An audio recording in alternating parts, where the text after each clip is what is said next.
तुम्ही दिलं मग शिवनं आदेश का 22/9 दिलं, 25/9 आदेश का आम्ही कोणी कोणी अटकवली हे कारवाई शिवनी लोखंडे साहेबांनी काही प्रकरण चिघळायची काही आवश्यकता कायद्यामध्ये मी सांगतो तुम्हाला सगळ्या गोष्टी मी देतो। मी एफ आय आर मी पूर्ण अंगावर घेतो, तुम्हाला सहकार्य करतो। एफ आय आर कसा लॉन्च करायचा सगळ्या गोष्टी सगळं करतो। पण प्रश्न कसा आहे तो एक अध्यात्मिक फक्त पूर्तता आहे। मी माझं म्हणणं मांडतो की तुम्ही भांडण नाही करायचं, कुठले काही मी फक्त माझं म्हणणं मांडतो। तुमच्या अहवालात सर्व सिद्ध झालेलं आहे, पुढील कारवाई शिवननी करावी, मला पत्र द्यावं। तुम्ही आता दिलं परत साहेब ते करत नाही, मला माहिती आहे नाही करत। तुम्ही शिवा तुम्ही शिवा मी काय म्हणतो शिवननी बोला ना, इथं मी कारवाई करतो। आता हे तुमचं काम संपलं, शिवननी यायचं इथं सांगा। मी त्यांना विचारीन ना 2 महिने अहवाल का तुम्ही लपून ठेवला।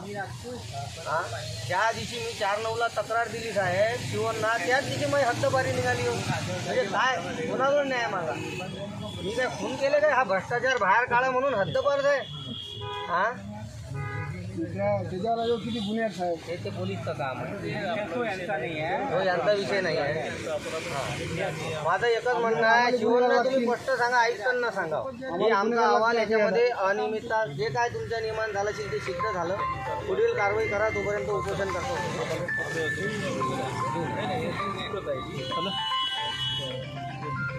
नाही पोच नाही देणार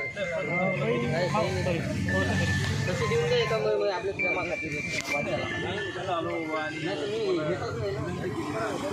मॅडमला दिली, मॅडम दिली ना मला याच्यात काही नाही काही नाही। मी असं लिहणार मला हे प्रत मिळाली तुमचा अधिकार आम्ही तुम्हाला हे पत्र दिलं सोडासाठी मी सोडासाठी नाही सर, सोडून दिलं ना बोलून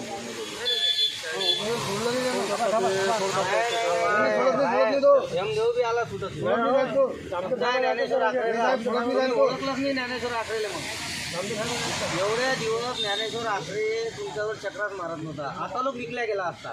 कोणाची अवकात नव्हती ज्ञानेश्वर आखरेला हे एवढे साहेबाला समजलं की तुझ्यासारखा पोरगा एवढी लढाई लढते हे आमचं चांगलं आहे साहेब, हे मला सहकार्य करत आहे। शिव मॅडम करत नाही काय आहे मॅडमवर प्रेशर कोण्या मंत्र्याचं आम्हाला सांगा ना, आम्ही त्याच्या दारी जाऊन बसून आंदोलन करतो।